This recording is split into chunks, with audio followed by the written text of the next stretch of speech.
नमस्कार। ये उत्तरकाशी के डुंडा के सामने स्थल गांव है और यहाँ हम आपको the real heroes of Uttarakhand उनसे आपकी मुलाकात करवा रहे हैं कि कैसे आप बीमारी से, भीषण बीमारी से उभर के रिटायरमेंट के बाद भी कायाकल्प कर सकते हैं, लंबा जीवन जी सकते हैं। इसकी एक मिसाल है हमारे पूर्णानंद भट्ट जी। ये गांव है स्थल और इन्होंने यहाँ रिटायरमेंट के बाद ये ब्लॉक डेवलपमेंट ऑफिसर से रिटायर हुए हैं और उसके बाद इन्होंने शानदार बागवानी और यहाँ हिमालयन मिनरल वाटर का प्लांट लगाया है, जहाँ कई लोगों को रोज़गार मिलता था। तमाम उठा पटक के बीच ये शानदार काम कर रहे हैं और कहते हैं जीना इसी का नाम है। ये देखिए पूरा कैंपस इनका है और ये भट्ट साहब हैं। और हम कहते हैं कि जब आप रिटायरमेंट के बाद कहते हैं कि अब रिटायर हो गए हैं, तब आपके पास एक नई ज़िंदगी होती है। और इसका उदाहरण पेश किया है अपने गांव में श्री पूर्णानंद भट्ट जी ने। तो ये है भट्ट साहब, नमस्कार। प्रणाम सर।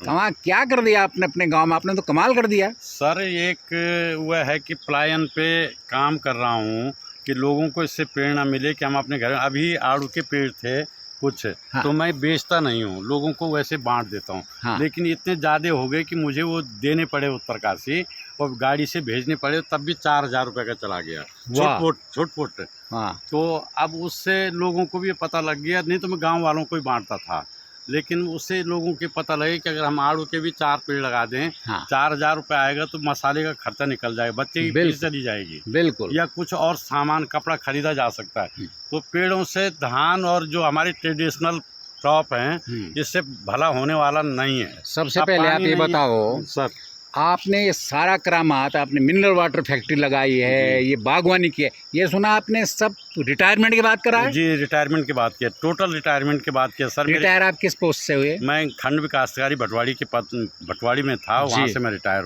हुआ। तो मेरे एक मित्र हैं, मैं देहरादून चला गया था, मेरा घर, मैंने देहरादून की रिटायरमेंट बाद देहरादून रहूँगा जी, लेकिन वो मुझे वापस ले आए मिस्टर कमल टावरी, डॉक्टर कमल टावरी, और वो 1 हफ्ते तक यहाँ एक्स सेक्रेटरी भारत सरकार के रहे, गृह सचिव रहे भारत सरकार में, प्लानिंग कमीशन के सरकारी मेंबर भी रहे। और उन्होंने कहा यार तू छोड़ ये सब कुछ, मैं तो 73 साल का आदमी हूँ और अभी भी काम कर रहा हूँ, 56 किताबें लिखी हैं, तू पलायन पे काम कर। तो उन्होंने कहा कि यहाँ का पानी इतना मीठा है और इतना अच्छा है कि जिससे बीमारियां वैसे आधी ठीक हो जाती हैं। 32 टेस्ट करवाया पानी, तो 32 मिनरल उसमें नेचुरल थे। ये भागीरथी का पानी है जिसको आपने बोरिंग करके मैं लेता हूँ जी। तो उसके बाद उसमें कई परमिशन थी, बहुत लगा, 1 साल के करीब वही लाइसेंस इंस्पेक्टर राज है तो लग गया हमें। ये आपने तो बहुत ही शानदार काम किया। आपके मिनरल वाटर की जो हिमालय नाम से है, नहीं हिमक्वा मिनरल वाटर का इनका प्लांट है। और उसके बाद रिटायरमेंट के बाद उन्होंने ये काम किया है। और यही नहीं, रिटायरमेंट के बाद इनको बहुत भीषण बीमारी हो गई। क्या हो गया था? पैरालाइसिस का अटैक पड़ गया, बहुत ज़्यादा स्ट्रेस हो गया था बैंक का। हाँ। और उससे मुझे, लेकिन मैं इसी खेती से और उसी फैक्ट्री में काम करते करते मैं 90% ठीक हो गया। अगर देखिए आप रिटायर हुए, उसके बाद इन्होंने काम शुरू किया, मिनरल वाटर फैक्ट्री लगाई और तमाम दुश्वारियां जो पहाड़ में होती है, परमिशंस हैं, बैंक लोन है, वो लेने के बावजूद, और फिर इनको पैरालिसिस हो गया और उसके बावजूद इन्होंने खेती करते रहे और आज बिल्कुल यंग फिट हैं। पेड़ सारे उसके बाद लगाए सर, पैरालिसिस के बाद, जब पैरालिसिस जी। और अपने आप ये पेड़ लगवाए, एक हेल्पर लिया साथ में और पेड़ लगाए, इनकी देख रेख में अपने आप करता हूँ अकेले। पैरालिसिस किस स्तर का था, कैसा ये खत्म था? बिल्कुल ये बायां हाथ और पैर जो है बिल्कुल कुछ भी 0% काम कर रहे थे।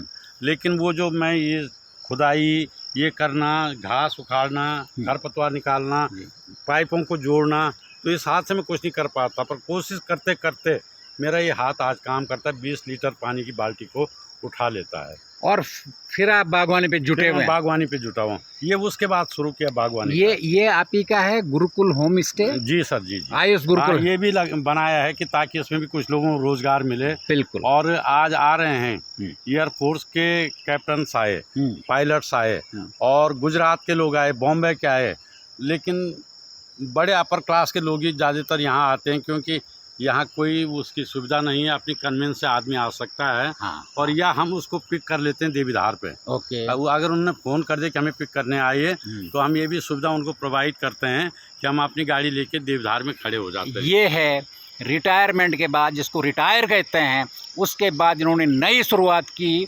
और नई शुरुआत नहीं, इनको पैरालिसिस अटैक हुआ, उसके बावजूद उन्होंने खेती बाड़ी करके उसको ठीक किया। मिनरल वाटर का प्लांट यहाँ है और होम स्टे यहाँ आप कह रहे हैं कि उसमें बाहर के पायलट्स आ रहे हैं, बड़े लोग आ रहे हैं, विदेशी आ रहे हैं। तो मुझे लगता है 8 कमरों का है सर ये। 8 कमरों का इनका होम स्टे है। 16 लोग रह सकते हैं। 16 लोग रह सकते हैं। पहले जब मुझे 2 तारीख अगस्त 21 को अटैक पड़ा था, तो मैंने हॉस्पिटल में ये कर लिया कि मुझे कुछ करना है काम, तो मैंने उधर वाला होम स्टे शुरू किया। आते ही 8 तारीख से काम। ये देखिए सामने एक शानदार होम स्टे है, वो जहाँ लाइट जल रही है। जी जी। उस पे मैंने काम उसको शुरू कर दिया बनाना, कि मुझे कोई ऐसा काम करना है कि जहाँ मैं अपने को ठीक कर सकूँ। तो उसमें पत्थर उठाना, ये करना, ईंट उठाना, या सामान उठाना, ये सब कुछ मैं करता था। उसी से मेरा ये एक्सरसाइज भी उसी के अंदर करी मैंने। तो 8 तारीख अगस्त से मैंने उसका काम शुरू किया और 2 महीने के अंदर उसे कंप्लीट करवाया। अब सुना आपने जो आपकी फैक्ट्री थी वो आपने लीज अब यहाँ से जापान आपका पानी जाएगा? जी सर, उसके पीछे ये था कि एक तो मुझसे मैनेजमेंट संभल नहीं पा रहा था। ठीक है। और जब कोई चीज़ ना समझे बेकार हो जाए तो वो छोड़ ही देना चाहिए, नहीं तो नुकसान होता। तो जापान नहीं, जो आपने लीज दिया ये भी आप ही की प्रॉपर्टी है? जी मेरी है। और इसके ऊपर जो है लोगों को रोजगार मिलेगा। कितने लोगों को रोजगार मिला है? कम से कम 15 से 20 आदमी उसमें काम कर रहे हैं सर। ड्राइवर, 3 तो गाड़ियाँ ही लगी हुई हैं। सब लोकल हैं? सब लोकल हैं, सारे लोकल हैं। 1 या 2 आदमी हैं जो देहरादून से हैं, उत्तराखंड से ही हैं। टेक्नोक्रेट हैं। हाँ, टेक्नोक्रेट जो हैं, मतलब जिनके पास टेक्नोलॉजी है, जैसे ऑपरेटर है, तो वो यहाँ कोई मिला ही नहीं। हमने अखबार में दिया, हमें लैब के लिए आदमी नहीं मिला यहाँ पे। मैंने बहुत तो दिया कि MSc केमिस्ट्री का चाहिए, लेकिन कोई करने को तैयार नहीं, और ना उसको नॉलेज है कि पानी को टेस्ट कैसे किया जाता है। और माइक्रो लैब के लिए भी वो था, BSc बायोलॉजी चाहिए था माइक्रो का, वो भी मुझे कोई कैंडिडेट मिला नहीं। बहुत ऐड दिया हमने, तो वो बाहर से मुझे हायर करने पड़े। और ये हमने अब लीज पे दे दिए। पानी जाएगा जापान जाए, टेस्टिंग हो गई सारी। उन्होंने 1 करोड़ की मशीन भी एक्स्ट्रा लगा दी एल्कलाइन के लिए। जो हमारे इंडिया के पैरामीटर हैं उसके हिसाब से तो हमारा पानी ठीक है, लेकिन जो जापान के पैरामीटर हैं उसके हिसाब से ये पानी 00 पॉइंट दुनिया में सबसे बेस्ट जो पैरामीटर्स हैं जापान के हैं। अब तो उन लोगों ने 6-7 बार विजिट करी यहाँ, तो फिर वो अपने आप वहाँ से एक मशीन लेके आए कि जो उस पैरामीटर को पूरा करे। और अब वो पैरामीटर, अभी ये पानी एग्जीबिशन में जापान के लगा था, जो मैं अभी आपको क्लिप दिखाऊंगा। तो वहाँ जो जापानी आए थे उन्होंने वहाँ के एग्जीबिशन में इसको लगाया। वाह। तो ये है भट्ट साहब का। और कितना शानदार ये ज़मीन, ये धरती, ये हिमालय, ये भागीरथी का पानी अमृत है। और आपको किसी भी परिस्थिति में हो आपको नया जीवन दे सकते हैं।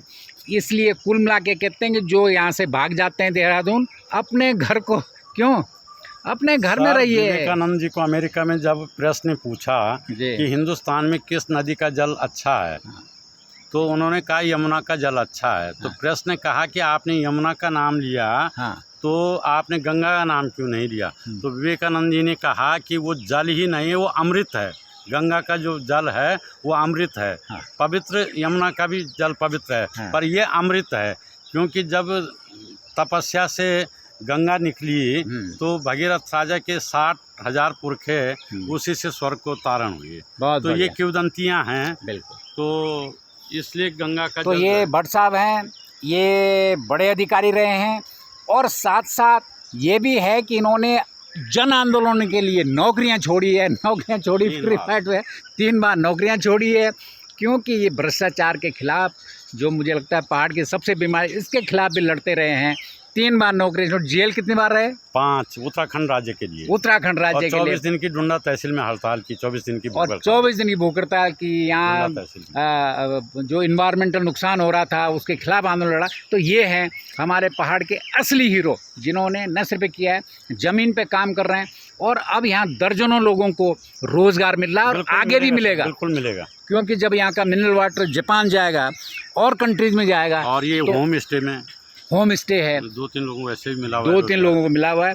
आने वाले समय में ये छोटा सा गांव जो स्थल गांव है, ये डुंडा के सामने उत्तरकाशी ज़िले में है।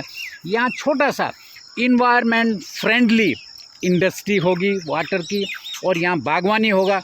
क्या आपका मिशन, क्या क्या करने का है इस समय आगे? सर इस पे तो मैं पार्क बनवा रहा हूँ, उत्तरकाशी में पार्क नहीं है। हाँ। इसीलिए मैंने एक खेत छोड़े, बाकी प्लांटेशन कर दिया ताकि टूरिस्ट आए और पेड़ के नीचे बेंच पे बैठे और कहे मुझे खाना यहीं दो। ये थीम दिल्ली का जो दरियागंज है, वहाँ पे एक मोती महल ढाबा था, अंदर 400-500 लोग बैठते थे उसमें रात को। हाँ। और तब पेड़ों के नीचे खाना खाए। आज आदमी नैसर्गिक सौंदर्य चाहता है, प्राकृतिक सौंदर्य चाहता है, तो चाहता है कि मैं प्रकृति के बीच बैठ के खाना खाऊं, नाश्ता करूं। उनके बच्चे तो इस पे मेरा पार्क, इस पे कुछ वो जैसे झूले हो गए बच्चों को। हाँ। और बच्चों के वो और चीज़ें हो गई और क्लाइंबिंग का वो हो गया। तो ऐसा मैं चाह रहा हूँ, जैसे श्री प्रसाद चमोरी जी मेरे मित्र हैं, जी मसूरी में किया हुआ है एडवेंचर हिमालयन इंस्टीट्यूट, तो मैंने उनसे भी राय मशवरा कर रहा हूँ कि मुझे क्या क्या यहाँ पे लगाना चाहिए। तो अब सेकेंड फेज इसका यही होगा, यहाँ के पर बच्चों के खेलने कूदने का और जिम का जो एक्सरसाइज कर सकें, तो उसको लगाने का है। जो खाली खेत पड़े, बाकी मैंने इस पे सारे प्लांटेशन कर रखा है, 250 पेड़ लगा रखे हैं, लीची, रुद्राक्ष, बेलपत्र सारे। आप अब भी आ सकते हैं भट्ट जी के होम स्टे में, और यहाँ शानदार, यहाँ मिनरल वाटर प्लांट है, यहाँ फल हैं, आप इसको खा सकते हैं, ऑर्गेनिक सब्जियां हैं। डिग्री कॉलेज के बच्चे सर एक्सपोजर विजिट के लिए आते हैं यहाँ पे। बहुत अच्छा, एक्सपोजर विजिट के लिए वो मिनरल वाटर का प्लांट भी देखते हैं और ये भी देखते हैं जो मैंने प्लांट लगाए हैं। आयुर्वेदिक बहुत ज़्यादा आयुर्वेदिक है, आयुर्वेदिक प्लांट भी है, सतावर है, और बिल्कुल उत्तरकाशी से पास है बिल्कुल, और यहाँ रोड कनेक्टिविटी है, गाड़ी आती है ना। तो देखिए, जीना इसी का नाम है, और ये है उत्तराखंड के रियल हीरोज, जिनसे उम्मीदें जगती है कि हमने इसीलिए जो मॉडल भट्ट साहब ने यहाँ बनाया है, इसी के लिए हमने उत्तराखंड बनाया था। हमने भूतहा गांव के लिए उत्तराखंड नहीं बनाया था, हमने उन नेताओं के लिए उत्तराखंड नहीं बनाया था जो अपने गांव और खेत बंजर छोड़कर देहरादून बस जाते हैं और फिर अपने गांव के सुध नहीं लेते हैं। हमने उत्तराखंड भट्ट साहब जैसे लोगों के लिए बनाए हैं कि एक रोल मॉडल बने। क्यों भट्ट साहब? Yes sir, yes sir. चलिए, बहुत बहुत धन्यवाद। अभी आपको दिखाते हैं मिनरल वाटर प्लांट कैसा है और इनका विज़न क्या था। चलिए।